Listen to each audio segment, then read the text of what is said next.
Our inaugural speaker is the esteemed Dr. Carolyne Fuqua, presenting her groundbreaking work, Mastering the Game of Life, Part 1, Learn the Game. And now, without further ado, it gives me great pleasure to welcome Dr. Carolyne.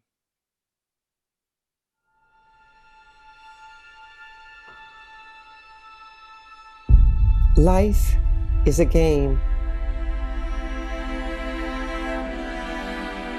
It's the sweetest, most intelligent game you'll ever play.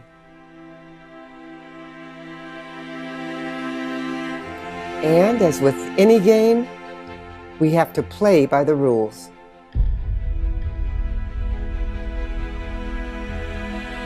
It's the only game you will ever play where losing is not an option.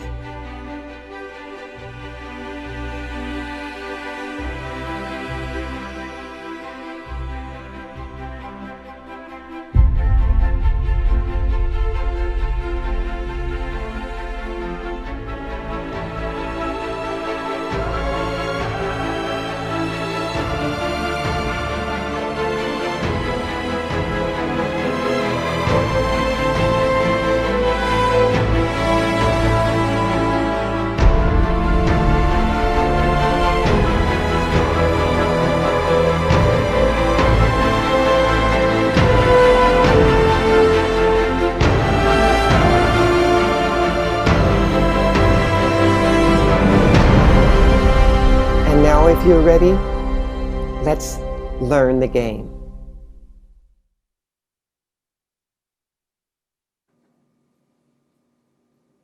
Anyone who has spent any amount of time with me knows how much I love, appreciate, and respect the brilliance of this magnificent game we are playing.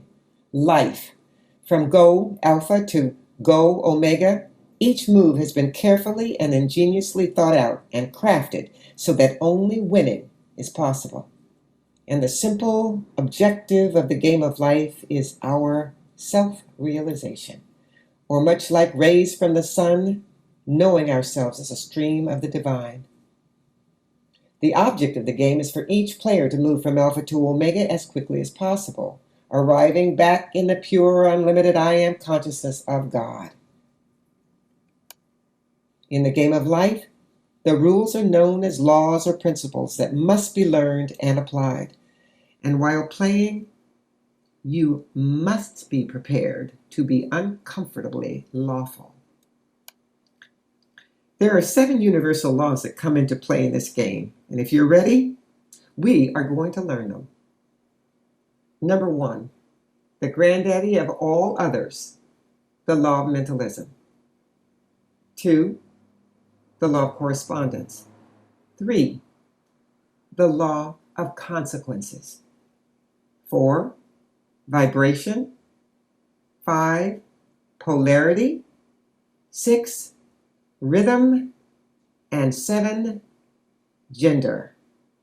Now, these universal laws come to us from the annals of ancient Egypt, given to us by the Lord of Wisdom himself, taught. They are the foundation upon which universes are created and sustained. Mentalism. Remember, in this game, all is mind, and thought, the most powerful force in the universe, is the fuel of the mind. Every thought is a seed that produces a fruit. That's why the Bible in Matthew 7:15 teaches us to know the tree, thought, by the fruit it bears. Results. You wonder how you end up with what you end up with. Everything is mind. You are the thinker, and every thought that you've ever had is a seed that produces after its own kind.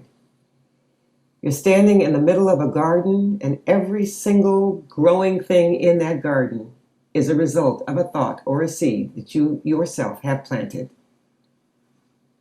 Everybody has a philosophy that is the sum total of all of your thoughts, your beliefs. You have a belief or a thought about money. You have a belief or a thought about health. You have a belief or a thought about career, or creativity. You have a thought about everything, and your primary thought equals your philosophy. You have as much money as you believe that you can have or that you think that you can have. The quality of your health is the equivalent of what you think about sickness, what you think about wellness, your relationships, what you think about men, what you think about women, what you think about marriage, what you think about relationships in general, are all outpictured in your experience, in your reality. Everything that you think is manifested as a thing. All is mental, all is thought, and you in your life are the only thinker that can create your experience. If you don't like what you have, change your thought, because your thought currently is outpicturing your circumstances. Look at your circumstances. If you're unhappy with them, you can't change them by being mad, being angry, being frustrated. You can only change them by changing your thought. Everyone is holding 2 bags of seeds all the time. Seeds of good things, sweet things, happy things, positive things, and a bag of seeds with disappointment, negativity, fearful things. You are the only one that can decide which bag you reach into and which seeds you'll plant. If you want sweet things, you have to plant from the bag of seeds that allows for sweet things. If you don't consciously choose to plant from the bag of sweet things, you will default to the bag of negative things just as a result of your surroundings and social consciousness. You must actively choose strawberries if you want strawberries. You cannot plant turnips and be disappointed and angry and frustrated because you don't get strawberries.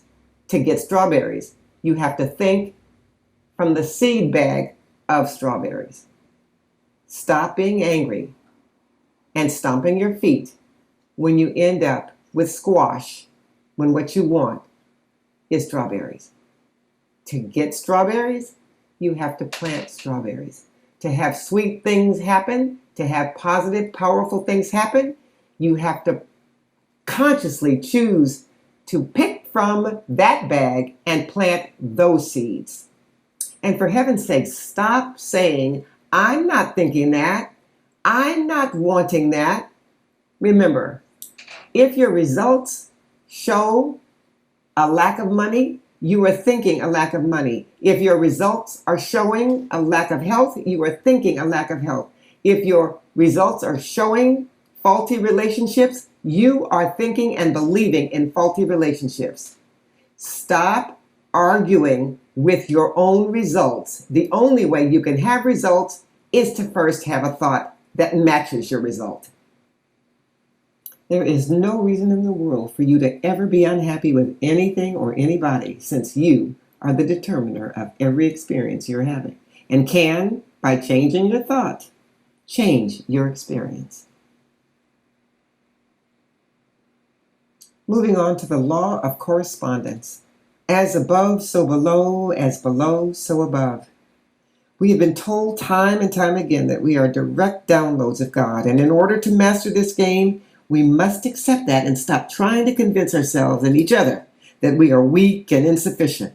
Our essence is God's, and our minds and thoughts are as powerful microcosmically as God's are macrocosmically. Nature proves this time and time and time again. We know that stuffed inside of an acorn is a mighty oak tree. We know that all of the information in our DNA represents our whole physical, mental, and spiritual construct. It's all stuffed in our DNA. As above, so below. From the largest and mightiest to the smallest and tiniest, it is all the same. Take, for example, a drop of ocean water. Put it under a microscope and observe that each drop that makes up the whole is the same. From micro to macro, it's all the same. We are downloads of the divine. It is possible to really understand how the divine creates if we will observe how we create. The creative paradigm starts with a thought, moves out into the quantum field where it dresses itself and becomes the thing thought about, returns self-realized, returns complete. It is the same process in microcosm of the macrocosmic game. It leaves the mind of God, returns to the mind of God, fully clothed as God. No matter what we make up, no matter what we create, no matter how much or how big a mess we make, based on the law of correspondence, we cannot not be divine. Now, here is a law that we are all most familiar with. What goes around comes around. You reap what you sow. And most importantly, do unto others only that you would have others do unto you, because it will come back around. This is the law of consequences. And for every action, positively or negatively, there will be an equal and opposite reaction. Equal in intensity and opposite in direction. What goes out, like a boomerang, will come back. Those will be your consequences. Remember, you have the power to have what comes to you be favorable to you. When you're experiencing a consequence, know that you are not being victimized or punished. You are simply experiencing the working of the law. And you must inevitably learn to be happy and thankful for that, because that is the only way you can correct and ultimately grow an extraordinary life. Everything you give is multiplied and given back to you. Try this experiment. Take one apple, cut it into nice sized slices, and then pass it around your office, classroom, neighborhood, etc. My experience is that if you are sincerely giving and not giving to get, most of those people will return to you with a whole apple, pressed down, shaken together, and running over. That you'll find in Luke. And now let's spend a few minutes with the law of vibration. As we all know, everything is energy, and all energy has a specific vibratory frequency. And since light and dark have polar energies, high and low respectively, and thus cannot occupy the same space, you never have to worry about dark things happening to you if you vibrate in the frequency of light. In order to ensure a high vibration, you have to do things that make you happy. You have to do things that make you feel good.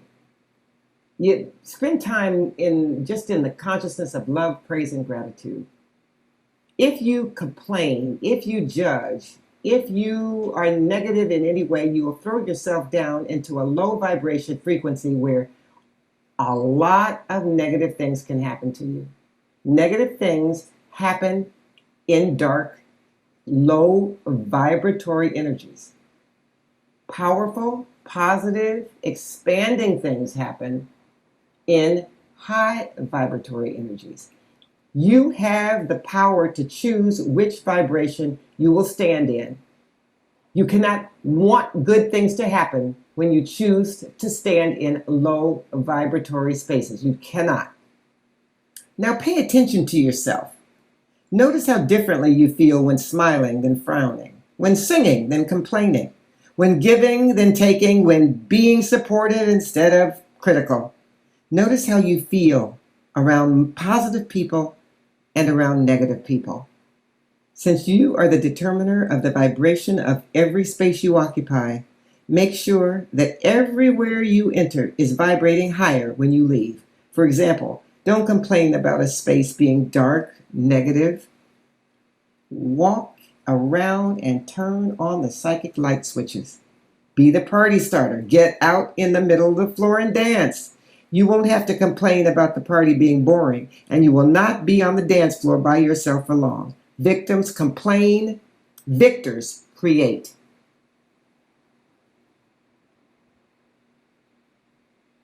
Next, we have the twin sister, or brother, if you will, of vibration, the law of polarity. Everything in creation rests on a pole. One end of the pole vibrates rapidly. One end of the pole vibrates very slowly. Everything has an up and a down, a right and a left, a front and a back. Everything in creation rests on a pole. Now, like with vibration, if you want good things to happen, you've got to be on the side of the pole or the end of the pole that vibrates rapidly. If you are on the end of the pole or the side of the pole that vibrates slowly, you are subject, as you were with the dark of vibration, you are subject to loss and insufficiency. That, in ancient times, was considered hell. In ancient times, the high end of the pole was considered heaven. So you would want, if you wanted something, you would seek the kingdom, which was the high side of the pole, where something actually exists. One side of the pole is full, one side of the pole is empty. You can ensure your having by being on the side of the pole where having is possible. Remember, the high side of the pole vibrates very rapidly, creating light and energy. The low side of the pole vibrates very slowly and sluggishly. Things happen in sluggish, dark places that you do not necessarily want to experience if you're in your right mind. You can prevent that by where you're standing. Again, stand on the high end of the pole where things are vibrating in a very joyful, uplifting way. You are the determiner of your circumstances by your choice of where you are standing. The dimmer switch on your wall. You can turn your dimmer switch to full light, or you can turn it all the way off. That dimmer switch represents the polarity principle, where with resistance, things get darker and darker. As a matter of fact, the mechanism that allows for dimmer switches is called a resistor. It resists the light as it goes darker and darker and darker. You don't want to resist the light and be left with circumstances that are reflective of that. You just do not. If you're finding people or circumstances offensive, you are metaphorically facing the right end of the pole.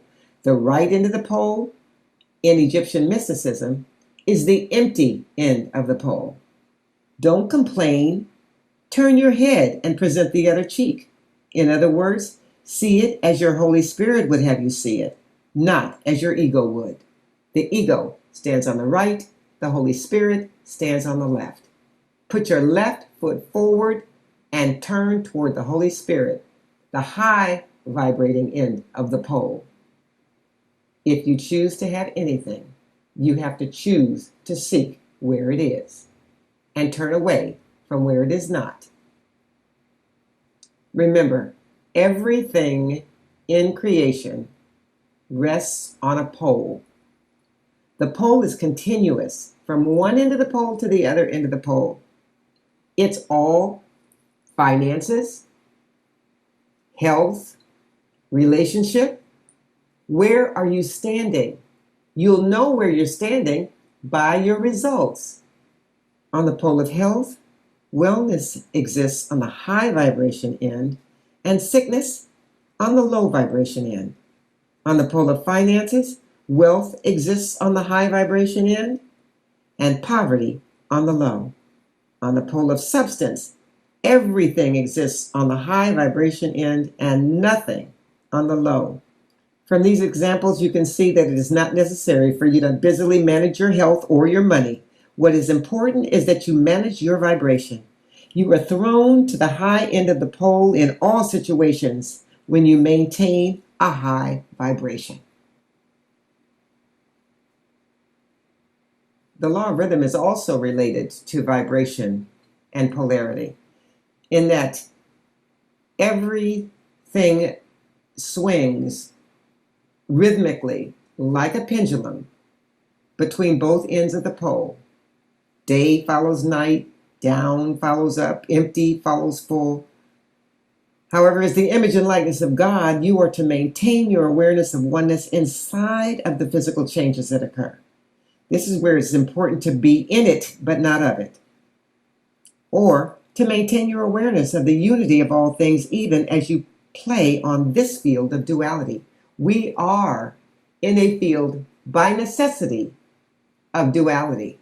But can you maintain the unity of all being God on this field of constantly changing, pendulumed energy? If one doesn't stay properly aligned and maintain his spiritual identification, God, as everything, is always on the full side of the pole. Stay there. You will be tossed from pillar to post like a leaf in the wind.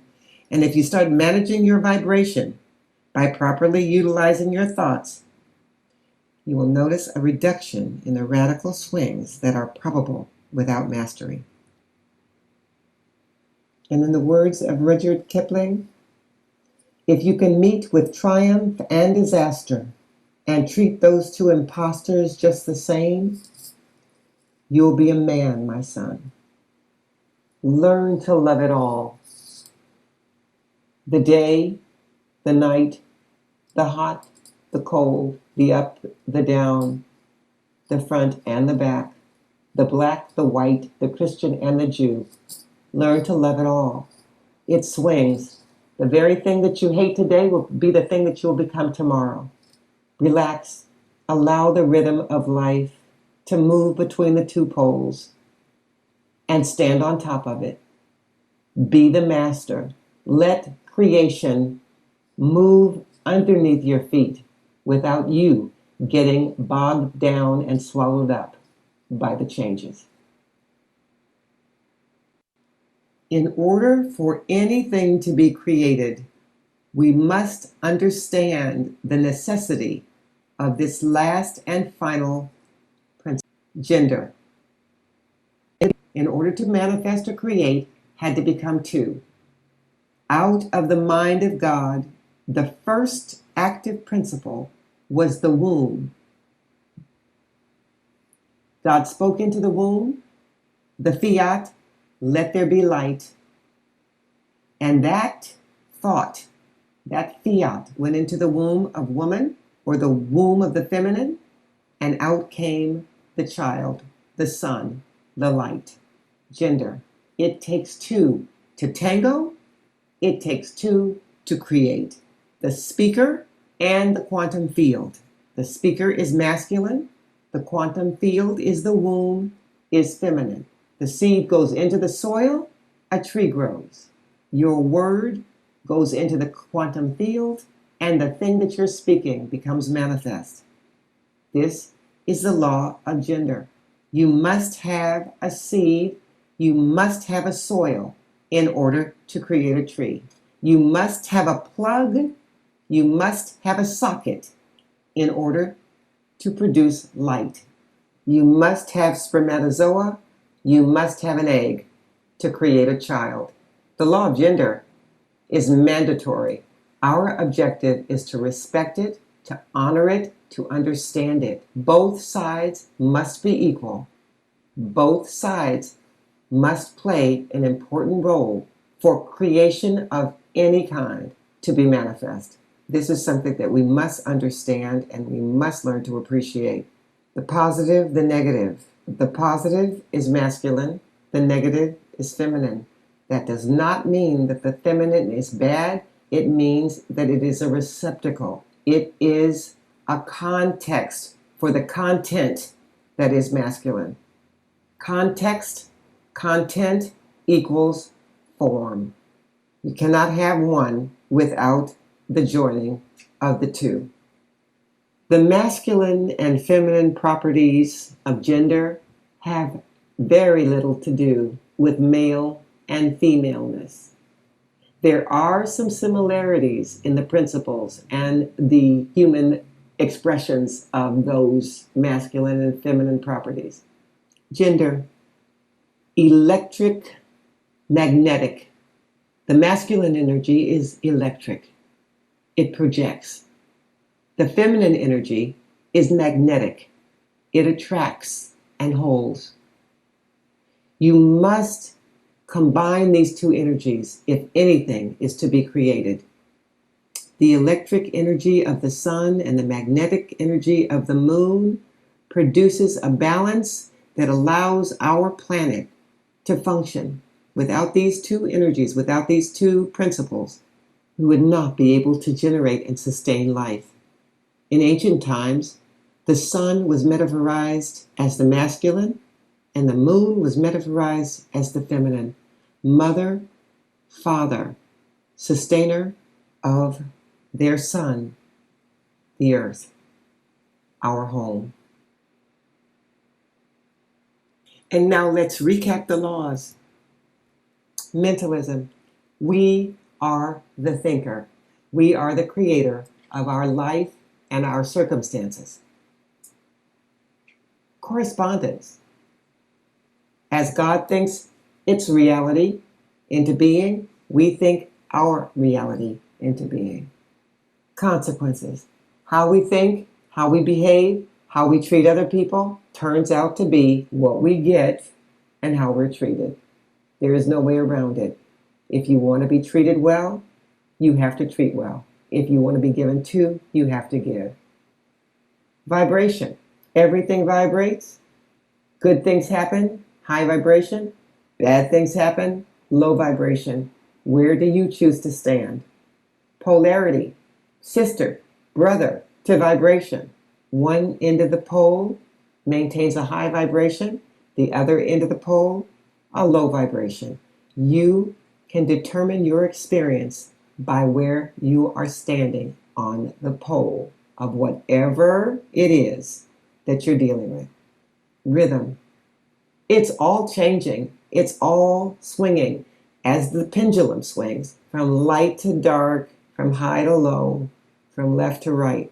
As it swings by nature in creation, can you, as the image and likeness of God, stand on top of that pendulum swing and master your energy, master your thoughts, master your vibration by being above it, by being in it, but not of it?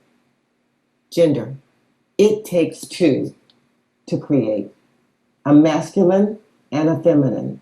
Learn to appreciate, learn to respect, learn to honor your partnerships. Masculine and feminine, whether we're dealing with homosexuality or heterosexuality, it does not matter. There is a masculine and a feminine principle in every relationship. The masculine projects, the woman attracts. Together, life is created and maintained. Of all these governing principles, the most important is the one that provides context for all the others: mentalism. I say this because mentalism is driven by thought, and every single one of the other principles is impacted by how we think. God is mind, the great mind from which all else emerges.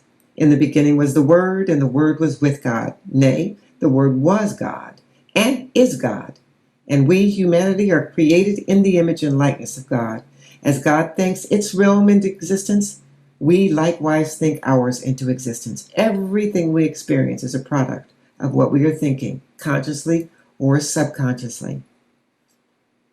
Reminded by the principle of correspondence that we are created out of the same mind, with the same mind, and that there is nothing in creation that can be separate from the Creator. We accept that there is nothing in creation that is not an emanation of God. However, in all of creation, as we know it, humanity is the only species that can and ultimately must have the awareness and appreciation of that. You simply cannot be both an accident-prone victim and a powerful emanation of God at the same time. One cancels out the other. One of the most important things to remember about this game is that there are absolutely no victims and no accidents. People are constantly pointing to babies, the elderly, poor people, various ethnic groups, even women as victims. Little do they know that with the assignation of victim, they are holding these people and themselves separate from the truth. It is important to remember that all thoughts ultimately manifest into the thing about which you are thinking. If you experience victimization, accidents, ill fortune, it is not the universe doing it to you, but your thoughts, your choices, your actions, which are creating the results, the circumstances in your life. It is important to remember that all thoughts ultimately manifest into the thing about which you are thinking. So don't dwell on or worry about lack and limitation, or, in other words, what is missing in your story or with your individual circumstances.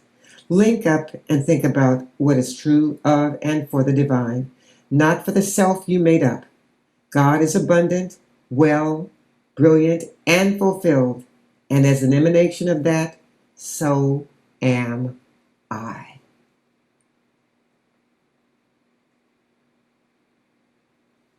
In ancient Egypt, this whole process of the soul, the ascension of the human soul from Alpha to Omega, is beautifully depicted on the temple walls.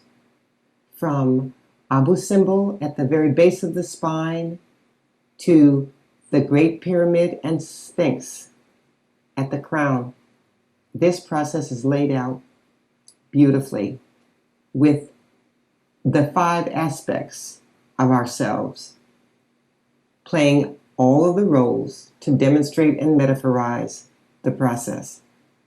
The body, Nephthys. The ego, Set. The ascending human soul, the hero, Horus.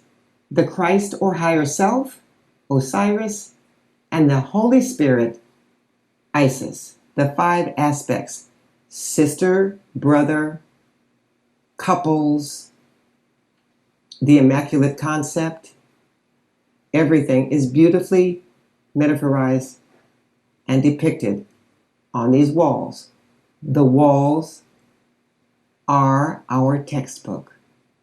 We study the walls, apply the teachings from the walls, and we set about mastering the game of life. In Egyptian mysticism, the higher self is represented by Osiris, and the Holy Spirit is represented by Isis, the left side of the process. The body is represented by Nephthys, and the ego is symbolized by Set. The soul, the ascending soul, is represented by Horus. Horus, originally named Heru, is where we get our word hero. He's metaphorized as a falcon who flies high and sees great, great distances. The game, the circle of life from Alpha to Omega, is about our journey as Horus, the hero. The ascension of our souls is the purpose. Our self-realization is the purpose of the game. We left the mind of God as God. We will return to the mind of God as God. We go out in ignorance. We return fully illuminated. Again, our textbook is the temple wall of Egypt, where this process is laid out. And as we stand in front of the walls, we open up to the truth about ourselves. Remember, life is a game. This one is a magnificent game. But as with any other game, there are rules that must be learned and must be utilized, must be applied. When thinking of application, Be willing to be uncomfortably lawful. Maintain the law no matter how uncomfortable it may become. If you see it, you are being it. If you hear it, you are saying it. If it manifests in front of you, you are thinking it. No matter how ugly it may be, own it to transform it. You will win. You were created to win. You will master this game, this magnificent game of life.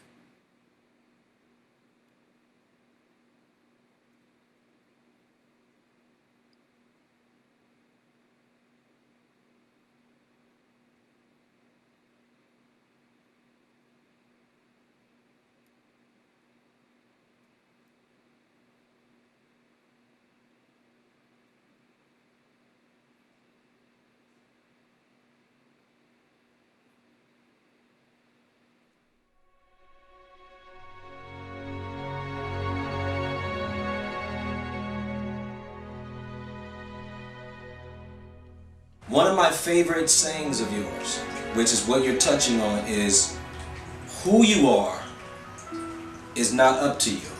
But certainly who you say you are is. Okay, explain that. It is really important that we understand all the way. I am an Egyptologist. I study and teach Egyptian mysticism. Egypt mysticism is the mother of all the religions, and there's so many ways you can research that to verify it. But it is the mother of all religions. And in Egyptian mysticism, we are taught that the great hidden energy or consciousness that we know of as God chose to experience its creation. And the only way that that could happen is if vehicles of experience could be created and actually see those beautiful sunsets and full moons and smell those beautiful flowers and hear those magnificent symphonies. In order for the nominal to experience the phenomenal, there had to be a middleman. And we are that middleman. We are that son of the great Creator Father. And the only thing that we know that the Father, that the Creator wanted to experience and express through us, but if we don't remember that, we can get busy thinking we're on our own with a purpose that we have to find. We don't have to find our purpose. We were created with and for a purpose, much like our creating an automobile. See, we created the automobile so that we could move from one place to another easily and comfortably. God created man, woman, so that the energy of the living God could move comfortably from one place to another. And so we were created as the image and likeness of God. If we can remember that, if we can say that, if we can know that, because that is indeed what happened. We were created as the image and likeness of God, as a stream of the divine. Now, if we start saying we're something else, if we start saying we are our names, our races, our religions, if we start saying that we have nothing if we don't find a purpose of our own, then we're going to be in trouble. That would be us making up who we are rather than connecting to who we were created to be. So who we were created to be and who God says we are is indeed who we are.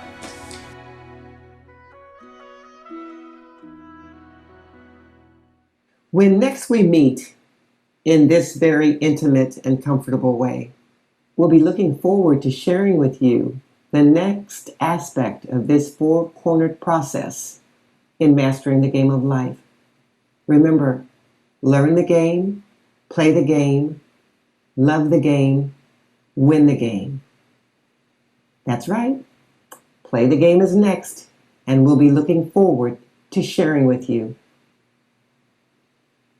Thanks for participating. We'll see you next time.